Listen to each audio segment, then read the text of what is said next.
Hello दोस्तों, स्वागत है आप सभी का आज के इस नए वीडियो में। तो दोस्तों, आज हम बात करने वाले हैं बिहार बोर्ड एग्ज़ाम 2026 के लिए क्लास 10th के बायोलॉजी के बहुत ही महत्वपूर्ण ऑब्जेक्टिव क्वेश्चन के बारे में। जितने भी आपके ऑब्जेक्टिव क्वेश्चन जीव जनन कैसे करते हैं यानी कि रिप्रोडक्शन चैप्टर से पूछे जा सकते हैं और जितने भी इम्पोर्टेंट क्वेश्चन इस चैप्टर से बन सकते हैं, यहाँ पर आपके लिए लेकर आए हैं।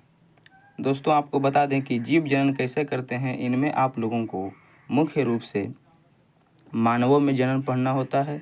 इसके साथ साथ आप लोगों को पादपों में भी जनन की प्रक्रिया के बारे में पूरी जानकारी इसमें दी जाती है, जिसमें मानव में जनन सबसे ज़्यादा महत्वपूर्ण होता है, जिसमें लैंगिक जनन तथा अलैंगिक जनन एवं पादपों में भी कुछ इसी प्रकार से होता है। और इन सभी प्रश्नों का जवाब आप लोगों को देना है।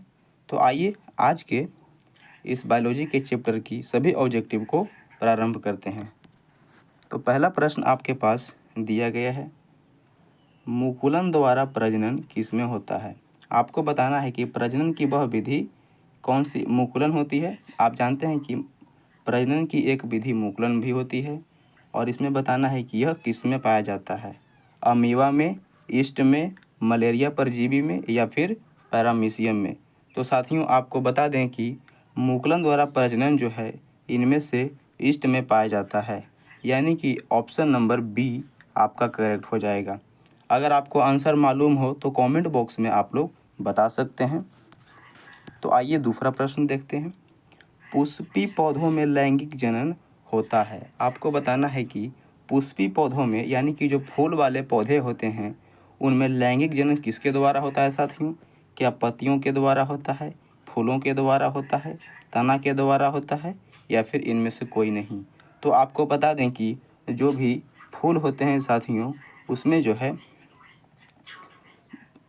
जनन जो होता है फूलों के द्वारा होता है। ठीक है, जो भी कोई पौधा होगा ना फूल वाला, उसमें फूलों के द्वारा ही प्रजनन की क्रिया होती है, जिसमें परागकण या तो हवा के द्वारा एक पुष्प से दूसरे पुष्प में जाते हैं या तो फिर मधुमक्खियों के द्वारा पहुंचा दिए जाते हैं और इस प्रकार से जो है जनन की प्रक्रिया इनमें होने लगती है। यानी कि पुष्पी पौधों में जो लैंगिक जनन होता है साथियों, वह आपका फूलों के द्वारा होता है। ऑप्शन नंबर बी इसका करेक्ट हो जाएगा।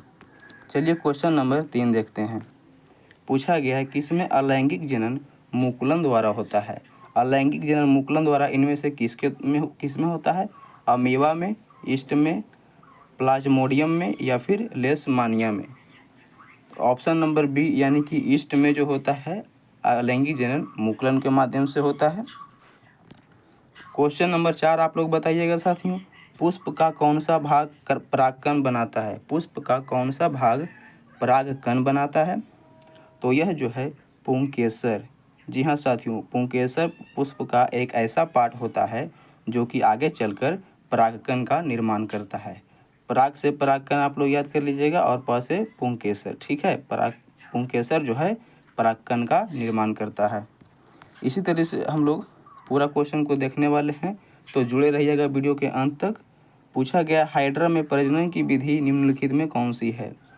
बताना है कि ये जो 4 विधि दी गई है उनमें से हाइड्रा में कौन सी विधि होती है, कायिक प्रवर्धन, बीजाणु समासंघ या फिर मुकुलन या फिर विखंडन। तो इसमें जो है मुकुलन होता है, यानी कि ऑप्शन नंबर सी आपका करेक्ट हो जाएगा। चलिए आप लोग बता दीजिए क्वेश्चन नंबर 6 का उत्तर। पूछा गया निम्नलिखित में कौन पुनरुद्ध भवन का उदाहरण है। पुनरुद्ध भवन का उदाहरण इनमें से कौन सा है साथियों। तो आपको पता होगा कि हाइड्रा में जो होता है यह जो है पुनरुद्ध भवन का उदाहरण है, यानी कि जिनका भी ऑप्शन नंबर ए आया है उनका बिल्कुल करेक्ट आंसर हो जाएगा।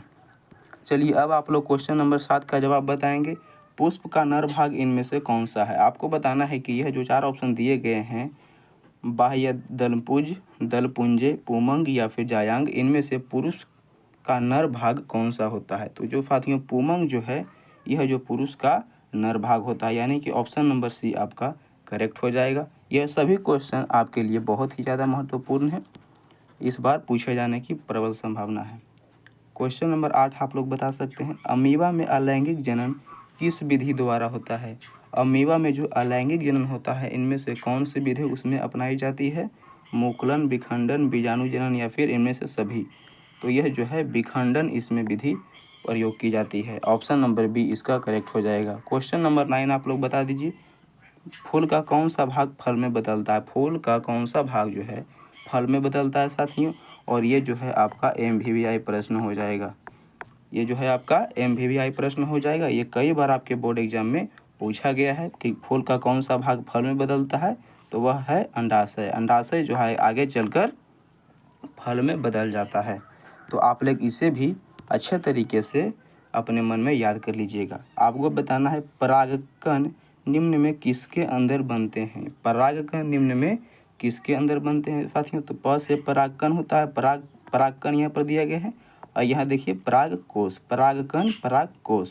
तो ऑप्शन नंबर ए इसका करेक्ट आंसर हो जाएगा। क्वेश्चन नंबर 11 आप लोग बताइएगा, किसमें द्विखंडन नहीं होता है? दिए गए ऑप्शन में से द्विखंडन किसमें नहीं होता है?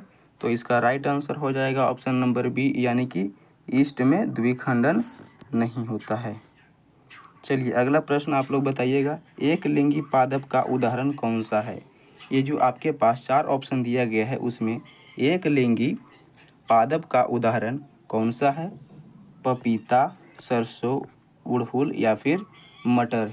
तो आपको बता दें कि इनमें से जो पपीता है साथियों एक लिंगी पादप का उदाहरण है, यानी कि ऑप्शन नंबर ए आपका करेक्ट आंसर हो जाएगा। इसके अलावा आपको बता दें कि उभय लिंगी अगर आपसे पूछा जाता है तो आप लोग गुड़हल को टिक करेंगे, ठीक है। ऑप्शन नंबर इसका जो है ए सही है। लेकिन अगर आपसे पूछा जाता है कि उभय लिंगी का आप लोग उदाहरण दीजिए तो आप लोग गुड़हल को टिक मारेंगे। इसके अलावा केचुआ भी हो जाता है, ठीक है। और इसके साथ साथ सरसों भी एक उभय लिंगी का उदाहरण होता है। एक लिंगी की बात करें तो इसमें आ जाएगा साथियों आपका पपीता और तरबूज भी, और इसमें बंदर, घोड़ा और मनुष्य इत्यादि भी आ जाते हैं। तो आप लोग इन सभी को एक बार अच्छे तरीके से याद कर लीजिएगा। क्या क्या आता है एक लिंगी में? बंदर, घोड़ा, मनुष्य, ये तो मानव में हो गए। और पादप में अगर पूछे तो पपीता और तरबूज। इसी प्रकार से अगर उभय लिंगी में पूछता है साथियों तो इसमें गुड़हल, केचुआ, कृमि और सरसों, ठीक है। तो इन सभी को आप लोग एक बार अच्छे तरीके से ध्यान में रख लीजिएगा। आइए अगला प्रश्न देखते हैं। क्वेश्चन नंबर 13 आप लोग बताइएगा, द्विखंडन इनमें से किसमें होता है? तो द्विखंडन जो है पैरामीशियम में भी होता है, अमीबा में भी होता है और लिस्टमैनिया में भी होता है। यानी कि तीनों ही आंसर सही है, यानी कि ऑप्शन नंबर डी इसके लिए बिल्कुल करेक्ट हो जाएगा। चलिए देखते हैं क्वेश्चन नंबर 14 को। फूल में नर प्रजनन अंग कौन सा है? आपको बताना है कि फूल में जो है नर प्रजनन अंग कौन सा होता है? तो यह जो होता है साथियों पुंकेसर होता है, ठीक है। चलिए आप लोग कमेंट में ये बता दीजिएगा कि फूल में मादा प्रजनन अंग कौन सा होता है, ठीक है। आप लोग बताइएगा फूल में मादा प्रजनन अंग कौन सा होता है। यह आपके लिए होमवर्क रहा साथियों, आप इसे कमेंट बॉक्स में बताइएगा। चलिए क्वेश्चन नंबर 15 बताइए, बीज विकसित होता है।